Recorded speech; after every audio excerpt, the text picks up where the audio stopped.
Rangaraju tour operator संघ का हुआ चुनाव। अश्विनी नपलचाल बने अध्यक्ष। साथ में रहे दारमा वैली से गणेश दुखताल उपाध्यक्ष व पुनीत कुटियाल को महासचिव बनाया गया।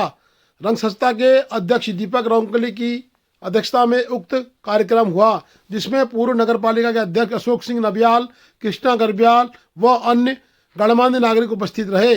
साथ में नाभी के प्रधान मदन सिंह नबियाल, जो कि होम स्टे के स्वामित्व में दारी भी हैं, उपस्थित रहे। टूर एसोसिएशन धारचूला का आज हुआ चुनाव।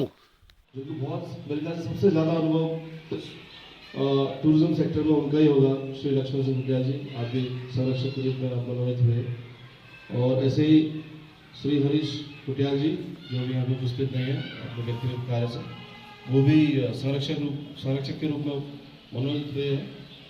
अध्यक्ष के रूप में श्री अश्विनी नपलचाल जी, और उपाध्यक्ष के रूप में धर्मा घाटी से श्री गणेश दुखताल जी, गणेश भाई जी आते हैं, और महासचिव के रूप में श्री पुनीत कुटियाल जी जो काफ़ी एक्टिव रहते हैं, सह सचिव के रूप में श्री धर्मेंद्र गुंजाल जी।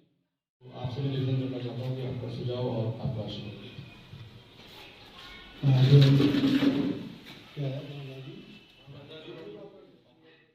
की बात आई परसों, तो हमें बड़ा खुशी हुआ। दारमा के लिए तो खुला है, लेकिन ब्यास घाटी में थोड़ा दिक्कत है इनर लाइन परमिट का।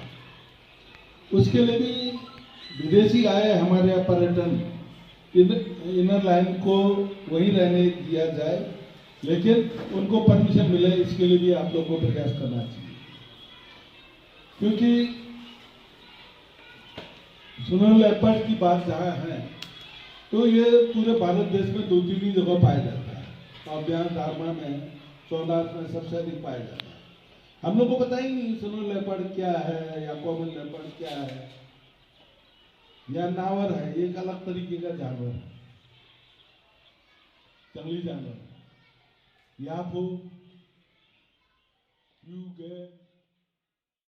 रंगराजू टूर ऑपरेटर्स यूनियन का जो गठन किया गया है, वह काम सामाजिक हित में भी कार्य करेगा। साथ ही हमारे क्षेत्र के भौगोलिक परिस्थितियों को देखते हुए टूरिस्टों को लाएगा और क्षेत्र की खुशहाली, क्षेत्र की हरियाली को बचाते हुए, क्षेत्र के पर्यावरण को बचाते हुए अपने लोगों को रोजगार मुहैया कराएगा। साथ ही टूर ऑपरेटर संघ के अध्यक्ष अश्विनी नपलचाल की बड़ी जिम्मेदारी आज बनी है, और कई लोगों ने उन्हें बधाइयाँ भी दी हैं। अशोक जी नबियाल ने कहा है कि हमारे क्षेत्र के जानवरों को बचाने की हमारे लिए एक मुहिम चलनी चाहिए। सोनो लेपर्ड जैसे दारमा में पाया गया, उस तरह ब्यास चौदास वैली में भी सोनो लेपर्ड पाए जाते हैं। उनको बचाना भी हमारी प्राथमिकता हो। साथ ही पर्यावरण, साथ ही लोगों में जो लोग बाहर से आए, उनकी सुरक्षा, उनके हित के भी कार्य किया जाए, उनका किराया भी एक सुनिश्चित दर पर लिया जाए।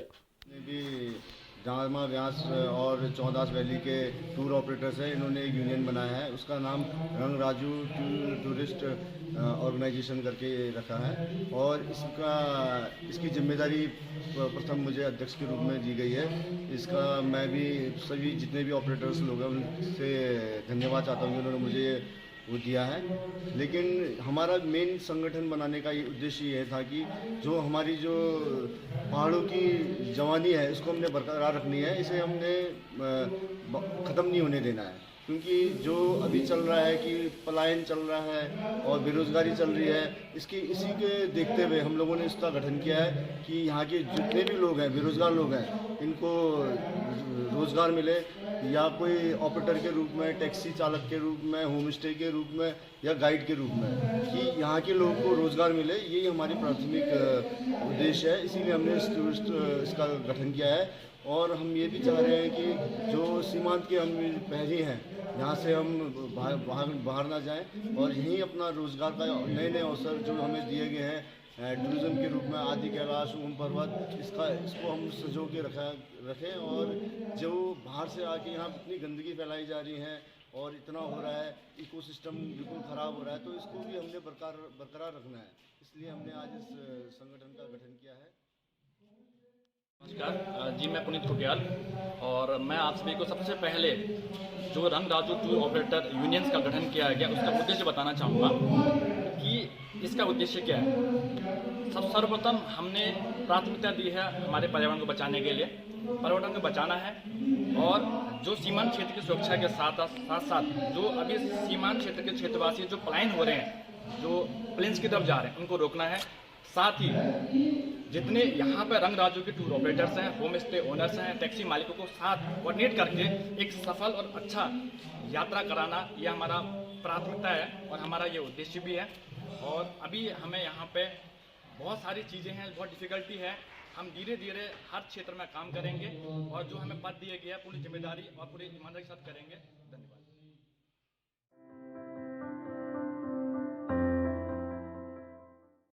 आपदा संघर्ष समिति के बैनर तले आज सारे आपदा प्रभावित एलधारा खोतिला के लोग उतरे सड़कों पे। उन्होंने आज एक दिवसीय धरना प्रदर्शन तहसील प्रांगण में किया और उपजिलाधिकारी धारचूला को एक ज्ञापन भी दिया। आज वक्ताओं ने कहा कि अगर समय रहते एलधारा का कार्य नहीं किया गया तो धारचूला को बचाना मुश्किल पड़ेगा। साथ ही खोतिला आपदा प्रभावितों को शायद जिनको धन मिलना है उन्हें धन दिया जाए और जिनको ज़मीन मिलनी है ज़मीन दी जाए, जिससे कि 60 परिवार जो एक अंधकारमयी एक कोठरी में रखे गए हैं उन्हें भी उस कोठरी से निजात मिले, क्योंकि इतने कैदी एक साथ नहीं रखे जाते हैं जिस तरह से आपदा प्रभावितों को कैदी की तरह रखा गया है।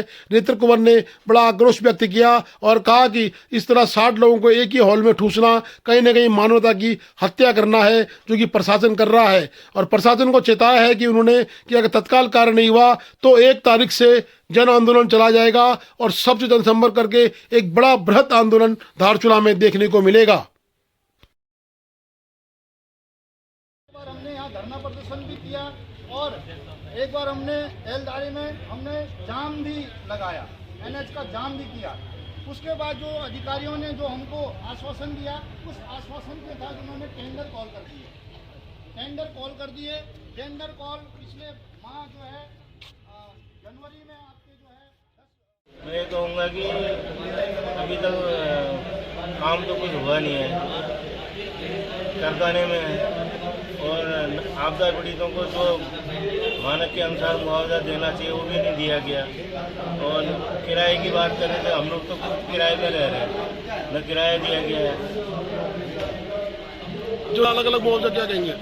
बिल्कुल एक प्रदेश में 2 नियम तो होने ही नहीं चाहिए। ये तो सरकार ने बिल्कुल मनमानी की अपनी। ये भी तो कैलाश का द्वार है धारचूला, यहाँ क्यों नहीं किया जा रहा है? जो एलधारा के संबंध में, खोतिला वासियों के संबंध में, पुनर्वास के संबंध में जो आज हमने 1 दिवसीय धरना प्रदर्शन किया था, उसमें प्रशासन की तरफ से हमको जो है कि 1 सप्ताह के भीतर कार्य शुरू करने का आश्वासन मिला है। और खोतिला वासियों को जो पुनर्वास की जो बात कही वो पैसा आ चुका है। 60 लाख रुपया प्रशासन की तरफ से कहा गया है कि पैसा आ चुका है और उनको भी वितरित कर देंगे।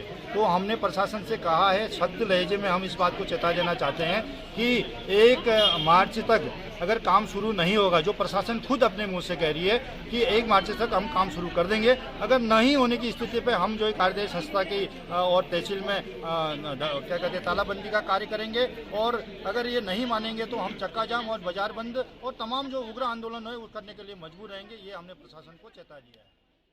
जो ये आपदा आई है इससे बहुत दुखी है और विगत 6 माह से हम लोग जो है शासन प्रशासन से अनुरोध करते हुए आ रहे हैं कि भाई आपदा प्रभावित लोगों को कहीं पुनर्वासित किया जाए, उनको मुआवजा दिया जाए, उनको राहत राशि दिया जाए।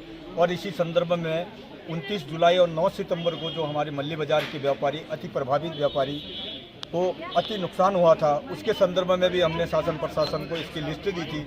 आज तक जो है शासन से हमारे लिए व्यापारी भाई जो अति प्रभावित है उनके लिए आज तक मुआवजा और राहत राशि नहीं पहुंच पाई है। हम पुनः जो है आज संयुक्त मजिस्ट्रेट महोदय को व्यापार मंडल के द्वारा एक ज्ञापन प्रेषित किया है और उनसे अनुरोध किया है कि आने वाले दिनों में 1 माह के अंदर हमारे अति प्रभावित व्यापारियों को आपके ओर से जो राहत राशि देनी थी उसको दिया जाए, अन्यथा जो है हम लोग बाजार बंद करके उग्र आंदोलन करने को बाध्य हो जाएंगे, जिसकी जिम्मेदारी शासन प्रशासन की। 3 चीज़ों पे लाइट देना चाहूँगा कि सबसे पहले जो हमारा एलधारा वाला है, एलधारा का टेंडर 4 को खुल चुका था एंड उसके बाद हमें जो पता चला था फिलहाल तक की जो इन्फॉर्मेशन इरिगेशन डिपार्टमेंट से मिली थी उसमें 9 बिड्स आई थी।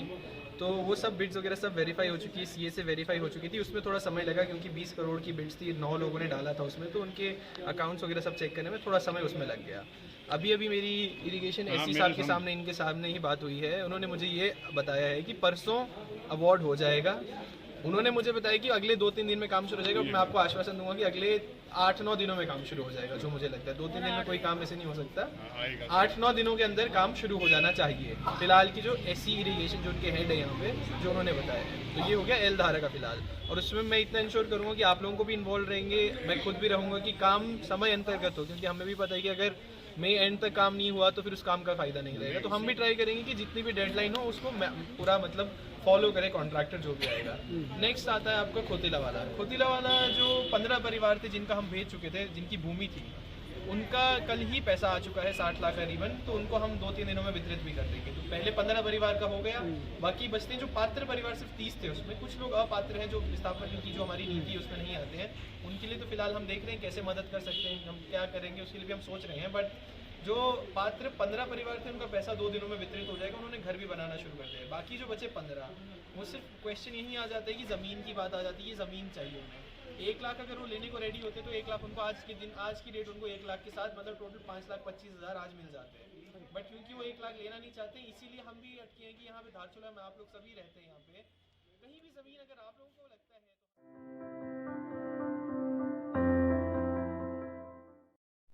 टैक्सी यूनियन धारचूला ने संयुक्त मजिस्ट्रेट दिवेश शासनी से की धारचूला पुलिस की शिकायत। उन्होंने कहा कि लगातार संयुक्त रूप से जो हमारे चालान किए जा रहे हैं, एक गाड़ी के कम से कम 40 चालान अभी तक हो चुके हैं। एक चालान के अंदर 2500 रुपया है। इस हिसाब से हमारे चालान किए जाएंगे तो हम लोग रोड पे आ जाएंगे। बर्बाद होने की कगार में टैक्सी चालक पहुंच चुके हैं और टैक्सी चालकों का आज एक चेतावनी भी उप जिलाधिकारी को दी है कि अगर हमारा तत्काल हमारा व्यवस्था यानी हमारी व्यवस्था नहीं की गई तो हम जन आंदोलन के लिए बाध्य होंगे। चक्का जाम जैसी स्थिति हमारी पैदा हो सकती है। वही संयुक्त मजिस्ट्रेट ने कहा कि मैं आपके लिए ज़मीन देख रहा हूं, आप मुझे संयुक्त रूप से बताएं कि कहां पर ज़मीन उपलब्ध हो सकती है, हम आपकी व्यवस्थाएं करेंगे। साथ ही पुलिस से भी कहा जाएगा कि लोगों को चेतावनी पहले दी जाए, उसके उपरांत चालान की व्यवस्था की जाए। अगर कोई नहीं मानता है तो उसका चालान किया जाए, अन्यथा लोगों को थोड़ी रियायत दी जाए। मेन जो मकसद जो है ये कि सब जो भाई नरम हाथ रखें, जो ज्यादा गलत है उसके लिए हम आपके सामने पेड़ भी रखने नहीं है। जो गलत है वो गलत है, मगर ये 19-20 का थोड़ा सा आप भी चाहते हैं, वरना आप भी अधिकारी हैं, आप चाहें आप भी कर सकते हैं ये काम। लेकिन आप इस चीज को समझ रहे हैं कि सर गरीब आदमी है, रोजी रोटी कमा रहा है, थोड़ी बहुत अनदेखी सर आप भी करते हैं, हम इस बात को नहीं जानते।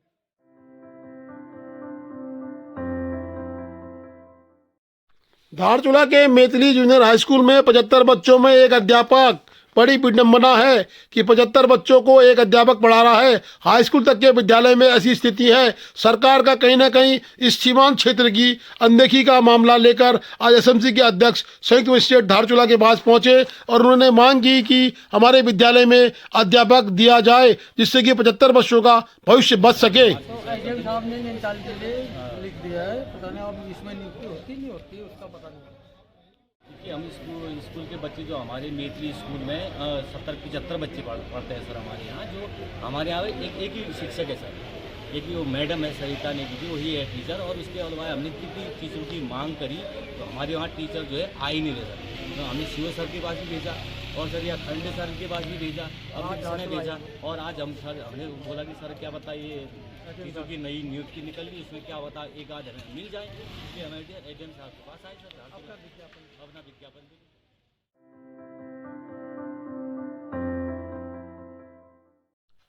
धारचूला में आज रिटायरमेंट की पार्टी दी गई। महेश कुटियाल धारचूला भारतीय स्टेट बैंक के कर्मचारी हुए सेवानिवृत्त। धारचूला के लोकल रहने वाले महेश कुटियाल काफ़ी लोकप्रिय हैं और रमेश कुटियाल के बड़े भाई हैं। धारचूला के खड़ी गली निवासी महेश कुटियाल की आज रिटायरमेंट पार्टी थी जिसमें समस्त कर्मचारी, अधिकारी व स्थानीय लोगों ने बढ़ चढ़ कर भाग लिया और महेश कुटियाल को बधाई दी। महेश कुटियाल की इस रिटायरमेंट पार्टी में स्थानीय स्तर के सारे लोग दिखाई दिए और बहुत भव्य आयोजन धारचूला के खड़ी गली उनके आवास में किया गया और उनको बधाइयाँ और उपहार का तांता लग गया। महेश कुटियाल लोकप्रिय कर्मचारी भारतीय स्टेट बैंक धारचूला, जौलजीबी और पिथौरागढ़ में अपनी सेवाएं दे चुके हैं। 35 साल की सेवा करने के बाद आज महेश कुटियाल सेवानिवृत्त होकर धारचूला में अपने आवास में एक भव्य आयोजन में शामिल रहे और उनके भव्य आयोजन को सभी लोगों ने सराहा। सभी दलों के सभी स्थानीय लोग, लोकल लोग उस आयोजन में दिखाई दिए।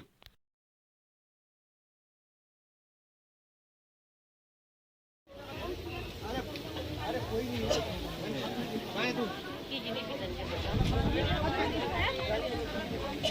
स्पीकर मैंने तोड़ने रखा था, अंदर ही तो था, टीवी के बगल में था।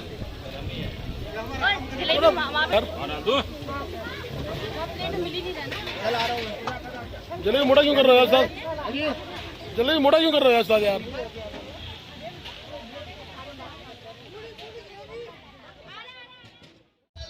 मोहन बैठ वहाँ।